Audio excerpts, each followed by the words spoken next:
the itsy bitsy spider climbed up the water spout.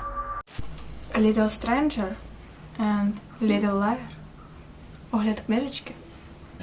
Look at me, why are you running? 'Cause you're deflecting all their eyes. Коротко по сюжету.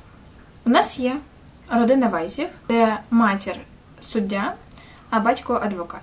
І вони займаються тим, що розслідують справи дітей, до яких погано ставилися батьки, тобто вони можуть бути наркоманами, алкоголіками і так далі. І вони рятують таких дітей і люблять їх усиновлювати. І ми починаємо з нашої головної героїні на ім'я Олівія, яку всиновили у віці 7 років ця родина. Десь через декілька місяців після того, як вони всиновили Олівію, вони всиновляють Малакая, якому 8 років. І вони починають будувати свою родину. Особливість Малакая в тому, що він був дуже замкнутий, дуже травмованим, і він не розмовляв. Він використовував мову жестів, але він вмів розмовляти, він розмовляв до того, але просто через травмуючий досвід він вирішив не розмовляти. І він з самого початку, з дня першої зустрічі і знайомства з Олівією, дуже тепло до неї поставився. В віці дитячих років вони просто були дуже гарними друзями, вони жили в одній кімнаті, спали в одному ліжку, коли Олівії снилися жахи і так далі. Але з часом, зростаючи, їх стосунки ставали все теплішими і теплішими. І в якийсь момент він і вона усвідомлюють, хоч і не визнають це вголос один одному, принаймні Олівія точно, що вони закохані в один одного. And I need you, and I miss you, and now I wonder. Нюанс ще в тому, що Малакай, він діагностований психопат. Це проявляється в тому, що він сприймає людські емоції і може їх проявляти не так, як ми звикли. І якщо для нього є щось важливим, воно буде важливішим, ніж будь-що. Це буде маніакальна фаза, це буде просто максимально помішане ставлення. І в даному випадку таке ставлення отримала Олівія. Нюансом зростання в цій родині було те, що матір з самого дитинства готувала Олівію до одруження. Вона це аргументувала тим, що у них є традиції, і вони багата родина, і їй треба вийти заміж за теж дуже багату родину, щоб їх дві сім'ї склали статки. Тому з самого дитинства матір її морально до того готувала, що в той же час дуже не подобалося Малакаю. Матір, насправді, в цій історії найкончелижніша людина, яку ви можете тільки зустріти. Вона змушувала її ходити на побачення.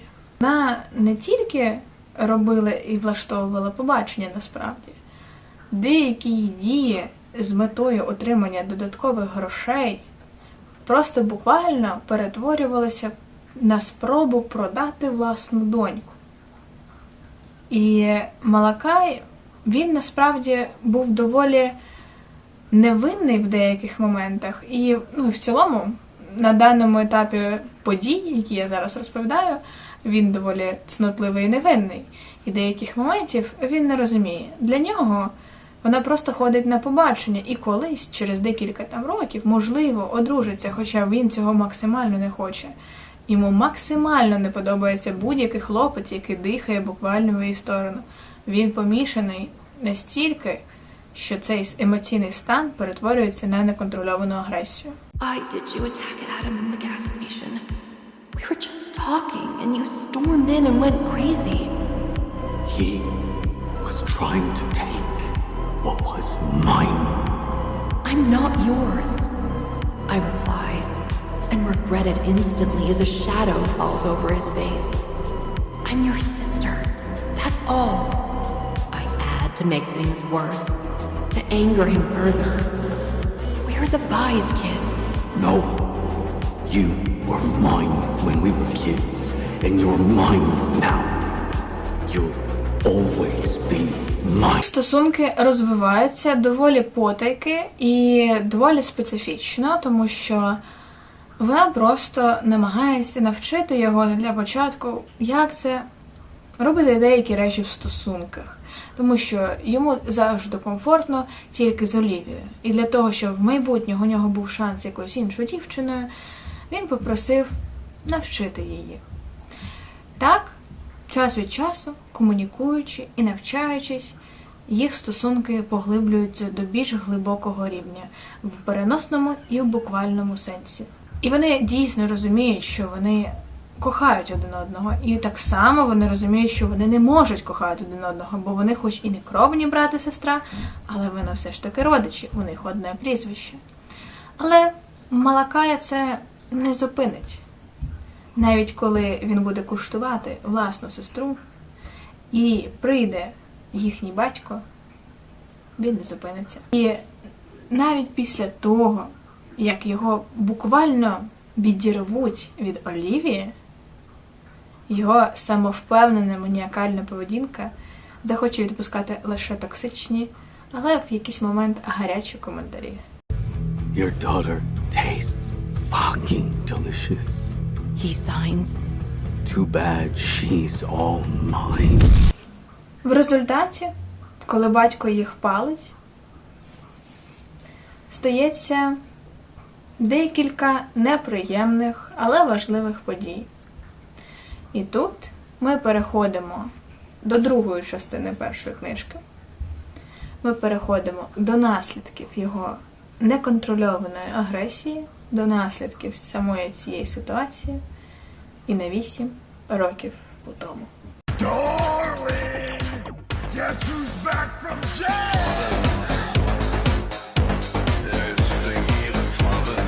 Переходячи до другої частини першої книжки і продовжуючи другим томом, основна концепція того, що він все ще помішаний на Олівії, і він все ще хоче її отримати. Різниця між іншими дарк-романами з переслідуванням, наприклад, той же самої Аделіни, Олівія насправді хоче бути з ним. Єдине, що її зупиняє, це власна матір, яка не покидає спроб продати власну доньку під приводом заміжжя. Але в якийсь момент, наприкінці даної книжки, в Олівії знаходяться якісь сили, сміливість, просто маленький ризик, яким вона скористається, для того, щоб дати їй відпор. Але навіть з цією боротьбою проти матері вона зіштовхнеться з наслідками. Але для того, щоб пробудувати щасливі стосунки з коханим чоловіком, вона повинна з цим впоратися. Так само, як і повинен впоратися Малакай і всі інші герої. Перейдемо до плюсів і мінусів. Насправді, особисто для мене, я не можу виділити тут якісь мінуси. Але ця книжка, звісно, рахується як дарк-роман. І тут максимальна кількість сексуального контенту, максимально темного, який буде випробовувати ваші межі. Тому мінусом цієї книжки, який можна глобально зарахувати, це лише те, що ця книжка 100% не для кожного. Тому ознайомтесь з тригер-ворнінгами, загугліть на всяк випадок, що значить кожен кінг, бо тут їх буде дохуя. І другий мінус особисто для мене, який трошечки не співпадає з минулим мінусом, це те, що ця книжка для мене була меншим дарком, ніж я очікувала. На початку першої книжки в тригер-ворнінгах авторка зазначає, що це найтемніша книжка, яку вона писала. І коли я прочитала цю строчку, я насправді дуже сильно і зраділа, і напряглася. Але я читала її трилогію «На межі темряви». І на мою суб'єктивну думку, вона набагато темніша. Так, залежить, звісно, від того, як ми це все розглядаємо. Якщо ми беремо сексуальний контент між двома головними героями, фетіші, кінки, різноманітні секс, який незвичний, абсолютно не є нормальним в нашому реальному житті, то так, це б'є рекорд. She knows she ain't gon' find that nigga that beat that pussy redder than me. Ooh. Але для мене основною ознакою Дарко ще є соціальні підняті теми, які можуть роз'їбати ваше серце і душу. Тут я хвилювалася за Олівію, але не так сильно, бо не було нічого такого глобального, як було в трилогії або в Аделіні. Тому для мене це суб'єктивний мінус. Тепер перейдемо до плюсів. Першим плюсом є те, що це буде випробовувати ваші межі. Це буде випробовувати ваші межі в більшості в сексуальному контексті. Тут настільки багато різного, незвичного, збоченого, можливо, навіть класичного, але з креативним підходом. Абсолютно, що ви, блядь, тільки забажаєте. І не забажаєте теж. І це є плюсом, тому що є моменти, є сцени, які я б використовувала як буквальний посібник особисто до мене. А є моменти, в яких я розумію, що це прикольно для двох героїв, бо я розумію, що це вони роблять те, що їм подобається. І вони обидва це приймають, але для мене, наприклад, це занадто. Другим плюсом теж стосується випробовування вже нервів, тому що це особливість написання романів самою цією авторкою. Як я вже колись зазначала на огляді «На межі темряви», авторка даної книжки, вона не ділить сюжет на період темного і період світлого. У вас тут буде просто суцільно чорно-білий перемішку, змішуючись в сірий колір, тому що ви не будете знати, коли все буде добре, а коли стане все дуже погано. Тому що ось вам за секунду здається, що все дуже класно. І через 2 речення вам буде дуже-дуже хуйово. І я за це дуже люблю цю авторку. Вона випробовує мене. Мені вперше в житті, я коли беру її книжки, мені на секунду страшно їх починати. Бо я не знаю, чого тут очікувати. І це є плюсом суб'єктивно для мене. І якщо взяти написання гарячих сцен, то тут їх дуже-дуже багато. І вони не те, що обширні і розширені максимально різними кінками, як я вже сказала до того, вони в цілому дуже гарячі, дуже привабливі. Можливо, не для кожного, це доволі суб'єктивно. Якщо ви читаєте дарк-романи, вам це сподобається. Дана дилогія відкрила нову сходинку в категорії Run. I stare at her for a moment. So beautiful. So fucking mine. Run, little stranger. Run.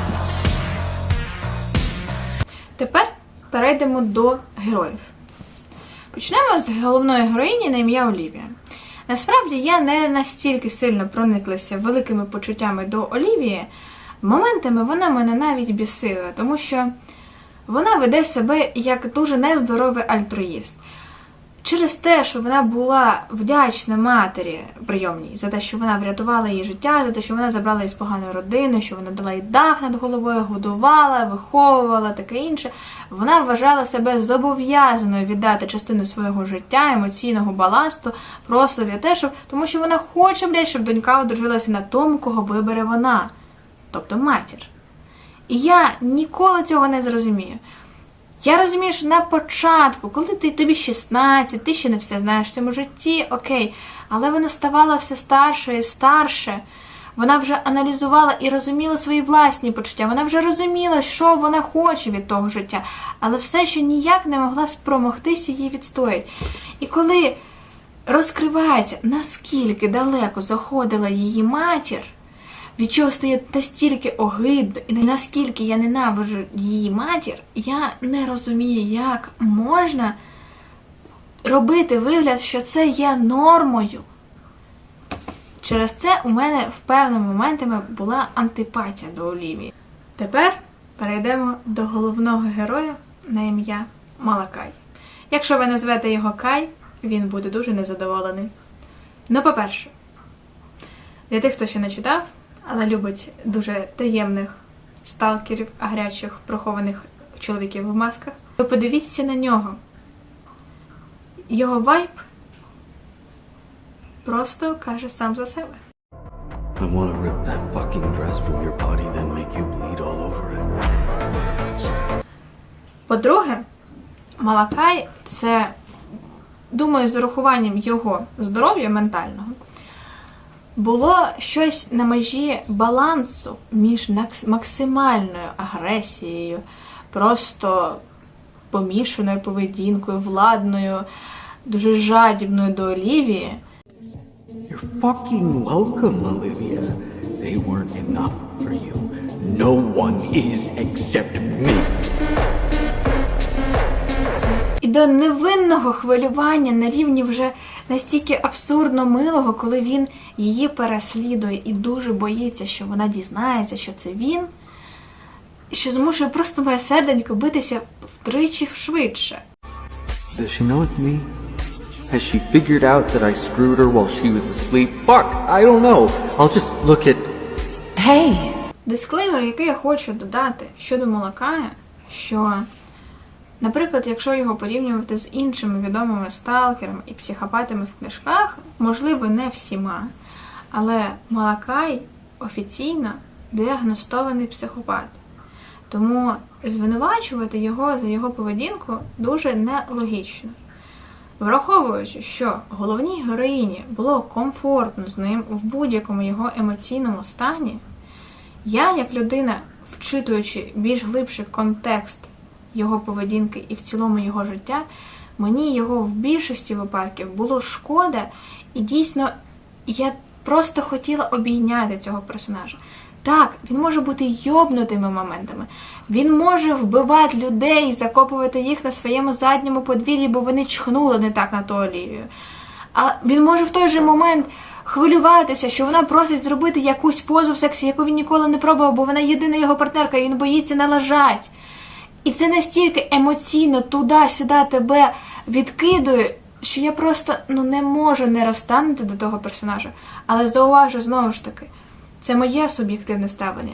І Малакай є ментально хворою людиною. І якщо зустрічати таку людину в реальності, це дуже-дуже стрьомно. І в реальності я би ніколи не хотіла. Але як персонаж, я ніколи не зможу засуджувати його з двох причин. Тому що він офіційно діагностований. І, по-друге, я дивилася то, що з ним ставало в минулому і як він формувався. І я читала і поглиблялася в його емоційний діапазон і його емоційні почуття, які розкриває тут авторка. І я ніколи б не могла залишитися незворушною по відношенню до Малакая. Що, до речі, не скажеш про Олівію, тому що тут якраз ми повертаємося до того, що я сказала раніше. Є моменти, коли вона, усвідомлює, чого вона хоче, а хоче вона бути з Малакаєм. Але її оця риса невпевненості, щоб, протистоять, коли в той же момент Малакай, який не розмовляв, але заради неї він стояв годинами перед дзеркалом, щоб вивчити, як правильно вимовляти її ім'я, що просто розбило мені серце. В той момент, коли Малакай падає на ті коліна і починає буквально говорити не жестами, настільки для нього це було важливо, він починає благати і ридати її, щоб вона обрала його, бо ніхто, в тому грьобаному житті його не обирав. І я не розумію, як можна вчинити так, як зробила Олівія. Please choose me. Nobody ever chooses me. Please accept my version of love, please. She just gives me a warm smile and pulls her hand away before squeezing past me. I don't turn around to watch her walk out of my life for good. Бо в той момент моє серце розпалося на мільйони крихт, і я не впевнена, що я би змогла його зібрати назад. Тепер по другорядним персонажам. Якщо коротко, то у нас є другорядний персонаж матір Підарасіна. Більше вам про неї не треба знати взагалі. У нас є батя, який може виглядати підарасіною на початку, але він непоганий персонаж. У нас є персонажка другорядна Молі, яка з'являється в другій частині, в другій книжці, яка є новою прийомною дитиною в цій родині, і вона не грає дуже великої особливої ролі, але її характер, її гіперактивність додає гумору і розкриття головного героя. І те, що він, незважаючи на те, що він не любить шуми, його вони дуже дратують, викликають якісь панічні атаки. І вона, ця малеча, ну як малеча, років 14, гундіть над ним, а він все одно нічого не робить, нічого поганого не робить. І рано чи пізно він розкривається емоційно заради тої дитини, без ніяких сексуальних контекстів, дійсно як сестра. Це теж привертає мою емоційну увагу до цієї персонажки, бо вона зробила так, що у Малакая знову є якийсь додатковий друг і людина, яка його приймає і тепло до нього ставиться, що б він не робив. І мій найулюбленіший персонаж – це найкращий друг Малакая на ім'я Мейсон. По-перше, Мейсон, познайомившись з Малакаєм, змусив своїх батьків наняти для нього репетитора по мові жестів і змусив батьків вивчити цю мову жестів. І його батьки чудово ставилися до Малакая, і Мейсон чудово ставився до Малакая. І навіть дізнавшись його особливе ставлення до сестри, він залишив його секрет таємниці і, не скажу, що підтримував, але і не залишав. І Малакай в цілому будував стосунки з Мейсоном так, що один до одного вони можуть прийти, сказати «мені треба ось це», і другий не буде нічого питати. Він мовчки піде і допоможе. I need your help. I can't tell you what it is. You can never ask me about it later, and we're gonna hurt some people. Whose car are we gonna take? Я все ще ображена на авторку. Якщо розглядати спайсі контент цих двох книжок, то тут буде абсолютно все, що може вас привабити або відштовхнути на 1000 кілометрів. Це особистий ваш вибір. Але таке різноманіття я не пам'ятаю, що зустрічала ще де-інде. І те, що я дуже сильно люблю, це поповнення предметів, які можна нестандартно використати під час єблі. 1 and 2. One of you is going to die. One of you is going to live. And the thing is, it's your choice. В цілому, основний привабливий для мене кінг був те, що тут є полювання як слово деління. I whisper against her ear. I'll give you a head start. I count to 5 and flip the screwdriver in my hand before I chase after her.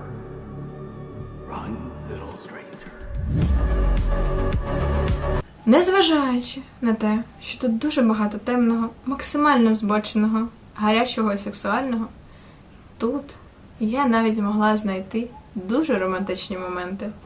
Тому що тут є цитата, яка на маленький відсоток може описати, наскільки Малакай ставиться до Олівії, наскільки він її кохає, наскільки він помішаний, наскільки все це його хворе кохання, його така версія любові, але мені сподобалося. Не знаю, як буде вам. Я твій партнер, твій коханець, твій брат, твоє все, Олівія. Але те, що ти значиш для мене, це щось більше. І жодного слова не буде достатньо, щоб це пояснити. Якщо хтось знайде шлях видалити тебе з цього існування, я спалю клятий світ перед тим, як запевню, що моя душа знайде твою вподобіччя. Що я можу сказати додатково? Моя чисто особиста і суб'єктивна думка. У нас є дуже багато різних типів психопатів і помішаних чоловіків, але чомусь, читаючи цю дилогію, у Малакая є моменти і сцени, коли він дуже домінуючий, дуже владний, стереотипізований чоловік. Але, читаючи, на цьому ти не зациклюєшся. Тобі більше цікаво саме його емоційний діапазон. Тому що, чесно, можливо, просто це моя хвороблива любов до Дарків. Мені похуй, скільки він вбив її колишніх. Мені похуй, скільки трупів у нього на задньому подвір'ї. Тому що, коли він просить її навчити правильно казати її ім'я, коли він сам вчиться робити, коли він хвилюється, коли він влаштовує їй побачення, бо вона попросила, і він хвилюється, і він гуглить абсолютно кожну деталь, щоб це було так, як правильно. Коли він хвилюється, що він не облажався, в сексі, коли вона щось конкретне просить, що він не знав. Для мене асоціація Малакая як комбінація домінуючого чоловіка моментами, особливо в сексі, але емоційно-побутового, ще й дуже м'якого, дуже уязвимого персонажа. Тому що я не можу до нього ставитися як до дійсно маскулінного чоловіка. Для мене він як дуже зламаний підліток / дитина, яку мені дуже шкода, яку мені дійсно хочеться обійняти і пригорнути. Так, моментами, коли він переходить на маніакальну фазу, то я й не проти іншого. Але я люблю цього психопата. І як каже авторка, це її улюблений створений нею психопат. І я повністю з нею згодна. Тому що він комбінує максимально емоційний діапазон всього, чого можна відчувати. Але Малакай Вайс на все життя залишиться в моєму серденьку і має окреме особливе місце в моєму книжковому гаремі. Approved. Approved. Звісно, це рахується як дарк-роман. Це абсолютно повинно рахуватися як дарк-роман. І в деяких моментах хтось може навіть сказати, що це дуже темний дарк-роман. Я не можу сказати на 100%, що це дуже-дуже темно, що це Pitch Black, ні. Але це ніхуя не лайт. І я думаю, що будь-яка книжка від Лейт Ріверс ніколи не буде прикладом лайту в дарк-романах. Якщо ви хочете це прочитати, тому що ви знаєте, що ця історія популярна, будь ласка, несіть тоді відповідальність за свою власну реакцію. Дуже багато тригер-ворнінгів. Вони настільки різноманітні, що ви будете в ахуї. І деякі з них доволі класичні, хоч і дуже хуйові, є не класичні. Одним із основних тригер-ворнінгів мінорних – це те, що в цій дилогії, особливо в цій частині, будуть згадуватися персонажі трилогії «На межі темряви». І, на думку авторки, це мінорні спойлери. Але мені здається, що коли ми читаємо епілог, останній епілог, чия кінцівка мені неймовірно подобається, і я дуже хочу тепер нове покоління, але це, і ви, якщо візьмете ту трилогію, і знаючи кінцівку цієї, ви собі зіпсуєте весь цей вайб того, що ви будете хвилюватися, мільйон сторінок і думати, як вам не суїцидно це, коли ви читаєте цю трилогію. Тому, на мою думку, це ніхуя не мінорні спойлери. Тому зауважу, вам треба буде прочитати спочатку трилогію The Age of Darkness. І вона, порівняно з цією трилогією, набагато темніша. Вона набагато темніша більше в соціальних взаємодіях. Але і в сексуальних теж. Можливо, там не буде багато сексуальних кінків, але там буде такий піздець і треш. Я страждаю до сих пір, коли чую пісню з тої книжки. Повернемося все ж таки до оцінки дарк-роману. Як сексуальний контент, це дарк-роман на 10 із 10. Якщо ми беремо сюжетні повороти, які змушують тебе страждати через те, що страждає головний герой або головна героїня, то тут я би поставила 6-7 із 10. Тому що є абсурдні дії. Те, що робила її мамка, викликає дуже-дуже погані емоції. Але в моментах, коли я думала, що ось буде... Я боялася оцю книжку читати, чесне слово. Я думала, що тут буде дуже все погано. Але тут опинилося не настільки погано, як я себе накрутила. Можливо, через це моє сприйняття зовсім змінилося. Але так, в моментах, коли ти думаєш, отут буде срака, тут не така срака буде, я вам обіцяю. Але моя порада, читаючи будь-яку книжку цієї авторки, ніколи, блядь, не розслабляйте булки.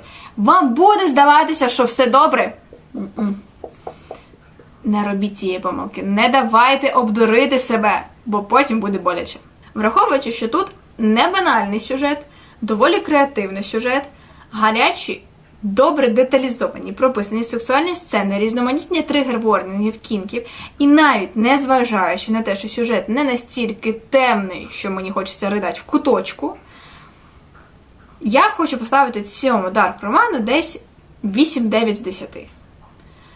Можливо, ближче до 9, тому що Малакай просто окреме моє божество тепер. Але не 10 з 10, тому що в депресію я, на жаль, чи на щастя, не впала. На цьому, я думаю, все. До нових книжок.